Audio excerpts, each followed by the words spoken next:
আমাদের শিক্ষা, আমাদের আপব্রিঙ্গিং এটা ঠিক করে যে সেই প্রতিপক্ষর সম্বন্ধে আমি কীরকম ভাষার চয়ন করব। সাংসদ বিধায়ক তারা যখন রাস্তায় দাঁড়িয়ে এরকম ঝামেলা করে, সেখানে পুলিশ জড়ো হয়, সেখানে গাড়ি জড়ো হয়, ইত্যাদি হয়, আমার তোমার মতো মানুষ যারা ট্যাক্স পেয়ার, যাদের পয়সা এই সাংসদ বিধায়কদের সিকিউরিটি থেকে মাইনে পর্যন্ত হচ্ছে, তাদের অবিনশ্বকারিতার জন্যে, তাদের ছেলে খেলা হওয়ার জন্য আমাদের হ্যারাসমেন্টটাও আমাদের ফেস করতে হয়। সেই ভারতবর্ষের আইন সবার জন্য সমান, তাহলে ভারতবর্ষের আইন কি আমার তোমার জন্য সমান নয়? সেখানে সেই টোলগুলো দেওয়ার পরও দুজন মাঝবয়সী লোকের অভদ্রতার জন্য আমরা কেন রাস্তায় নুইসেন্স ফেস করব, সেই প্রশ্নের উত্তর কে দেবে? আর এরা কারা? এদেরকে আমরা পাঠাচ্ছি সংসদে, এদেরকে আমরা পাঠাচ্ছি বিধানসভায়। দ্বিতীয় হুগলি সেতুতেই বাকযুদ্ধে জড়িয়ে পড়লেন রাজ্যের মন্ত্রী এবং অন্যদিকে বিজেপি সাংসদ। যেখানে বিজেপি সাংসদ অভিজিৎ গঙ্গোপাধ্যায় তিনি বলছেন যে রাজ্যের মন্ত্রী তথা তৃণমূল বিধায়ক বাবুল সুপ্রিয় মদ্যপ অবস্থায় তার গাড়ি আটকেছেন এবং পাশাপাশি তার হাতে ধাক্কা মেরে তার ফোন হাত থেকে পড়ে গেছেন, তাকে অকথ্য ভাষায় গালিগালাজ করেছেন। অন্যদিকে আবার বাবুল সুপ্রিয় এটা বলছেন যে তিনি বিনা কারণে সাইরেন বাজিয়ে সেখান থেকে যাওয়ার প্রচেষ্টা করেছেন এবং তিনিও নাকি তাকে গালিগালাজ করেছেন, এমন শুধু গালিগালাজ না, তার পরিবারকেও নাকি গালিগালাজ করেছেন বিজেপি সাংসদ। এই বিষয়টিকে কিভাবে দেখছে? কারণ দুজনাই কিন্তু একটু উচ্চপদস্থ পদে রয়েছে, একজনা রয়েছে রাজ্যের মন্ত্রী এবং বিধায়কের পদে, অন্য একজনা রয়েছেন রাজ্যে সাংসদের পদে, কি বলবেন? আচ্ছা, প্রথম কথা, তোমরা যদি ক্লিপিংসটা দেখো এবং আপনারা যারা দর্শক যারা ক্লিপিংসটা দেখেছেন তারা দেখবেন অভিজিৎ গাঙ্গুলি একটা লাল নীল হুডার বাজাতে বাজাতে এবং সাইরেন বাজাতে বাজাতে উনি এগোচ্ছিলেন। আমি আপনাদের একদম একটা নিউজ পড়ে শোনাচ্ছি। May 1, 2017 নরেন্দ্র মোদী সরকার ভিভিআইপিদের লাল নীল কোনো রকম ইমার্জেন্সি লাইট বাজানোর বিরোধী ছিলেন একমাত্র, এবং কোনো আধিকারিকরা, আমলারা ইত্যাদিরা তারা যে কোনো রকমের হুডার বাজাবার অধিকার থেকে বঞ্চিত হতেন বা অধিকার থেকে ব্যাহত হতেন। একমাত্র স্বরাষ্ট্রমন্ত্রী, প্রধানমন্ত্রী এবং খুব উচ্চপদস্থ মন্ত্রী ছাড়া, এবং একটা ভিআইপি লিস্ট আছে এবং তার ভেতর নর্মাল সাংসদরা পড়েন না। সাধারণ সাংসদরা হুডার বাজাতে পারেন না, এবং এটা আমার নিয়ম না, এটা সেন্ট্রাল গভর্নমেন্টের নিয়ম, এটা এক। এবং আমি যার সম্বন্ধে আলোচনা করছি তিনি সাংসদ হওয়ার অব্যবহিত আগে পর্যন্ত নিজে জাজ ছিলেন, অর্থাৎ আইন সম্বন্ধে তার জ্ঞান আছে বলে আমি আশা করব। অর্থাৎ এই পুরো ঘটনাটাই উনি যেটা ঘটিয়েছেন সেটা অন্তত, এবং সালটা আবার বলছি 2017 সাল, মানে নরেন্দ্র মোদী সরকার আসবার পরে হওয়া আইন, অর্থাৎ নরেন্দ্র মোদী সরকারের তৈরি করা আইন। নরেন্দ্র মোদী সরকারের দলের সংসদ যদি না মানেন সেটা অত্যন্ত দুর্ভাগ্যের ব্যাপার। সে ব্যাপারে অন্তত তার একটু জানা প্রয়োজন। ওনার অবশ্যই আর্জেন্সি থাকতে পারে, ওনার তাড়া থাকতে পারে, তো সেটা অন্যরকমভাবে সলভ করতে হবে। সাধারণ মানুষেরও সময়ের দাম আছে, এক। দুই,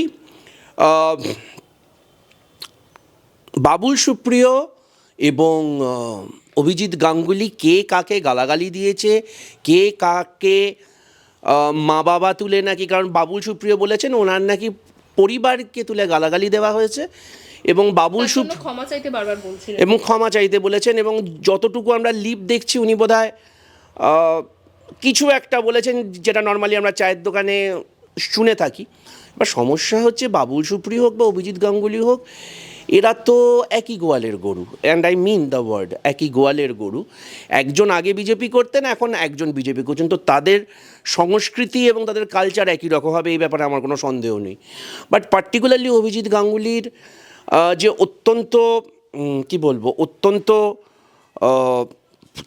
মানে ব্যবহারিকভাবে যথেষ্ট দুর্বিনীত, সেটা আমরা তোমাদেরই একটু সিনিয়র সহকর্মী, তোমরা দেখেছো কি ঘটনা ঘটেছিল ওভার দ্য চ্যানেল, মানে লাইভ থাকাকালীন, তখন নির্বাচন চলছে, নির্বাচনে যখন ফিডব্যাক নেওয়া হচ্ছে তখন উনি একজন সিনিয়র জার্নালিস্টের সঙ্গে কীরকম ব্যবহার করেছিলেন এবং সেটা নিয়েও বিতর্ক হয়েছিল।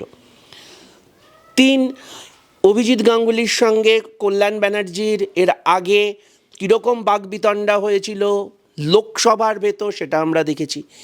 এবার আমি কাউকেই বেল আউট করছি না, আমি কল্যাণ ব্যানার্জিকেও বেল আউট করছি না, উনিও ওয়াকাফ মিটিংয়ে গিয়ে কাঁচের গ্লাস ঠাস ভাঙেন, ওনারও মুখের ভাষা কীরকম আমরা জানি।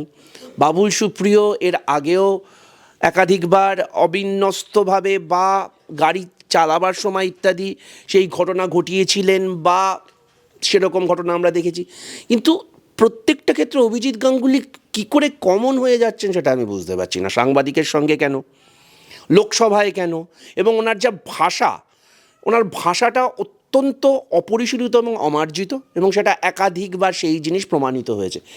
রাজনীতিতে প্রতিপক্ষ থাকবে, রাজনীতি কেন, সমাজেও প্রতিপক্ষ থাকে, কিন্তু আমাদের শিক্ষা, আমাদের আপব্রিঙ্গিং এটা ঠিক করে যে সেই প্রতিপক্ষর সম্বন্ধে আমি কীরকম ভাষার চয়ন করব।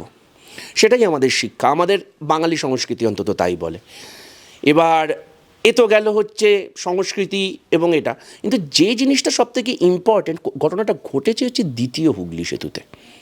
ওখানে আমার গাড়ি তোমার গাড়িও আটকে থাকতো, এবং খুব নর্মালি কী হয়, দুজন উচ্চপদস্থ রাজনৈতিকভাবে ফোকাসড, রাজনৈতিকভাবে ভিআইপি মানুষ যদি মাঝ রাস্তায় দাঁড়িয়ে এরকম ক্যাওস তৈরি করেন, তখন আমার তোমার মতো সাধারণ মানুষের কিন্তু সমস্যা হয়। আমরা কিন্তু জানি যে টোল প্লাজাগুলোতে ঠিক এক্স্যাক্টলি কীরকম পরিমাণ ট্রাফিক থাকে। এরা কেউ কিন্তু ক্লাস 4-এর বাচ্চা নয়, এরা প্রত্যেকেই কিন্তু বয়সচ্যুতভাবেও যথেষ্ট ম্যাচিওর্ড, 60 বছরের কাছাকাছি বা 60 মানুষজন। এদের কাছ থেকে মন্ত্রিত্ব, সাংসদ, বিধায়ক এইসবগুলো বাদ দিয়েও বয়সজনিত ম্যাচুরিটিকে আমরা আশা করতে পারি না। এই কথাগুলো কেন বলছি, কারণ যে জায়গায় ঘটনাটা ঘটছে সেটা গেটওয়ে টু কলকাতা, সেখানে একটা অ্যাম্বুলেন্স দাঁড়িয়ে থাকতে পারতো এদের জন্য। এবং সমস্যা কী হয়, যে কোনো ক্ষেত্রে এখানে একটা বুলডোজার বা রাস্তায় যদি দুটো ক্লাবের ভেতর ঝামেলা হয়, তাতে 20 জন জড়ো হয়ে যায়। সেখানে যখন একজন সাংসদ, বিধায়ক, তারা যখন রাস্তায় দাঁড়িয়ে এরকম ঝামেলা করে, সেখানে পুলিশ জড়ো হয়, সেখানে গাড়ি জড়ো হয়, ইত্যাদি হয়। আমার তোমার মতো মানুষ যারা ট্যাক্স পেয়ার, যাদের পয়সা এই সাংসদ বিধায়কদের সিকিউরিটি থেকে মাইনে পর্যন্ত হচ্ছে, তাদের অবিমৃষ্যকারিতার জন্যে, তাদের ছেলে খেলা হওয়ার জন্য আমাদের হ্যারাসমেন্টটাও আমাদের ফেস করতে হবে। মানে আমরা কোন সমাজের দিকে এগোচ্ছি? শিক্ষা নেই, সংস্কৃতি নেই, সব বুঝে গেলাম। আরে ভাই, বয়সোচিত ম্যাচিউরিটিটা তো থাকবে, সেটাও নেই। মানে কাদের পাঠাচ্ছি আমরা সংসদে, কাদের পাঠাচ্ছি আমরা বিধানসভাতে? এবং রাস্তায় র্যাশ ড্রাইভিংয়ের অভিযোগ আমরা সাধারণ মানুষরা এক্সপেক্ট করি যে যারা আইনসভার সদস্য তারা সেই আইনগুলো বানাবেন যাতে এগুলো না হয়। একজন লোকসভার সদস্য, সর্বোচ্চ আইনসভা, একটা রাজ্যের সর্বোচ্চ আইনসভা, বিধানসভার সদস্য, তারা আইনটা মানছেন না। তারা হুডার বাজানোর ক্ষেত্রেও আইন মানছেন না, তারা ওভারটেক করার ক্ষেত্রেও আইন মানছেন না, তারা পাবলিক নিউসেন্স ক্রিয়েট করার ক্ষেত্রেও আইন মানছেন না। কাদের পাঠাচ্ছি আমরা? আপনারাও ভেবে দেখুন, এবং দয়া করে নিজের জনপ্রতিনিধিকে চুজ করবার আগে ভাবুন। শুধু রামকে পছন্দ হচ্ছে না বলে শ্যামকে, বা শ্যামকে পছন্দ হচ্ছে না বলে যদুকে ভোট দেবেন না, তাহলে কিন্তু এই ঘটনাগুলো ঘটবে। এবং এর জন্য যখন টোল প্লাজায় আপনার জ্যামটা হবে, তখন কিন্তু আয়নার সামনে দাঁড়িয়ে নিজেদেরকে প্রশ্ন করুন যে এদেরকে আপনারা পাঠিয়েছেন। দাদা, শুধু এটাই নয়, অভিজিৎ গঙ্গোপাধ্যায় তিনি বলছেন তিনি এই মুহূর্তে কলকাতায় নেই, কিন্তু তিনি বলছেন তিনি কলকাতায় ফিরে বাবুল সুপ্রিয়ার বিরুদ্ধে তিনি যে অভিযোগ করেছেন যে তার হাতে মারা হয়েছে, যার ফলে তার ফোনটা পড়ে গেছে এবং তাকে গালিগালাজ করা হয়েছে, তার জন্য তিনি আইনি পদক্ষেপ নেবেন, তিনি আদালতের দ্বারস্থ হবেন। অভিজিৎ গাঙ্গুলির গায়ে আঘাত হয়ে থাকলে উনি আইনি পরামর্শ নিন, উনি নিজের হয়ে আইনজ্ঞ হিসেবে লড়ুন, সেটা ওনার আইনি অধিকার। তিনি বলছেন তার উপর চড়াও হয়েছেন বাবুল সুপ্রিয়া, তার উপর চড়াও হয়েছেন, তাকে আঘাত করে যা খুশি হোক, নিশ্চয়ই ভারতবর্ষের আইন সবার জন্য সমান। তাহলে ভারতবর্ষের আইন কি আইন কি আমার তোমার জন্য সমান নয়? ওই টোল প্লাজাতে কি আমি তুমি টোল দিয়ে যাই না? তাহলে সেই টোল দিয়ে যাওয়ার জন্য 60 টাকা, 135 টাকা, 200 টাকা, একাধিক টোল আছে, এবং এগুলো যথেষ্ট এক্সপেন্সিভ রাস্তা। সেখানে সেই টোলগুলো দেওয়ার পরও দুজন মাঝবয়সী লোকের অভদ্রতার জন্য আমরা কেন রাস্তায় নুইসেন্স ফেস করব, সেই প্রশ্নের উত্তর কে দেবে?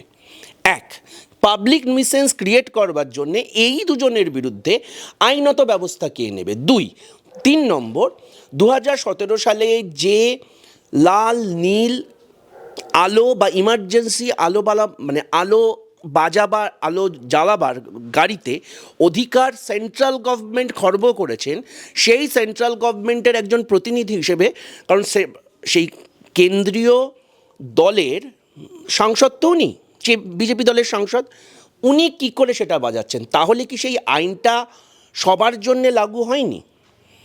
যদি লাগু না হয়ে থাকে তাহলে সেই ক্ল্যারিফিকেশনটা কে দেবেন? র্যাশ ড্রাইভিংয়ের যে আইনগুলো আছে, র্যাশ ড্রাইভিং নিয়ে আমার তোমার একাধিক অভিযোগ থাকে, এটা তো র্যাশ ড্রাইভিংয়ের অভিযোগ, রাইট? একজন বলছে যে আরেকজনকে এমনভাবে হর্ন দিচ্ছিল, এমনভাবে এগিয়ে যাচ্ছিল, সে অ্যাক্সিডেন্ট করার মতো জায়গায় যাচ্ছিল। আরেকজন বলছে যে অন্যজন নাকি মদ্যপ ছিল। যাই হোক না কেন, এটা ট্রাফিক রুল অনুযায়ী দুটোই বেআইনি, ড্রিঙ্ক অ্যান্ড ড্রাইভটাও বেআইনি এবং র্যাশ ড্রাইভিংটাও বেআইনি। তাহলে আইন যদি সবার জন্য, অভিজিৎ গাঙ্গুলি যদি আইনের সাহায্য পেতে পারেন, তাহলে রাস্তায় দাঁড়িয়ে থাকা সেই মানুষগুলো যারা নাচেও এই অসভ্যতার জন্যে যাদেরকে ওখানে দাঁড়িয়ে থাকতে হলো 15-20 মিনিট, যদি টোল প্লাজায় তুমি দাঁড়াও, সেটা রিপিল এফেক্ট আধ ঘন্টা 1 ঘন্টা হয়ে যায়। কারণ একটা লেনে যখন ঝামেলা হয় তখন তো সঙ্গে সঙ্গে ক্লিয়ার হয় না, তুমিও জানো আমিও জানি। তাহলে সেই অধিকারটা ওনাদেরকে কে দিয়েছে? তাদের বিরুদ্ধে আইনত ব্যবস্থা কে নেবে? এবং এরা কিন্তু, আবার বলছি, এরা কিন্তু ক্লাস 4-এর বাচ্চা নয়। বয়সোচিত ম্যাচুরিটিটা ছেড়ে দাও, কেউ সাংসদ বিধায়ক নয়। আমি রাস্তায় দাঁড়িয়ে কারোর সঙ্গে মারামারি করবার আগে দুবার ভাববো আমি সেই বয়সটা পার করে এসেছি। আর এরা কারা? এদেরকে আমরা পাঠাচ্ছি সংসদে, এদেরকে আমরা পাঠাচ্ছি বিধানসভায়। অ্যান্ড অভিজিৎ গাঙ্গুলির নিজেরও ভাবা উচিত, উনি 6 মাস হয়েছেন বোধহয় গেছেন, উনি ভাষাজনিত কারণে এতবার কেন বিতর্কের কেন্দ্রবিন্দুতে যাচ্ছেন? এটা লোকসভায় হোক বা রাস্তায় হোক বা কোনো সাংবাদিককে সাক্ষাৎকার দেওয়ার সময় হোক, এগুলো ওনাকে বুঝতে হবে। বাংলা হান্টের আরও খবর দেখতে নজর রাখুন। বাংলা খবর মানেই বাংলা হান্ট।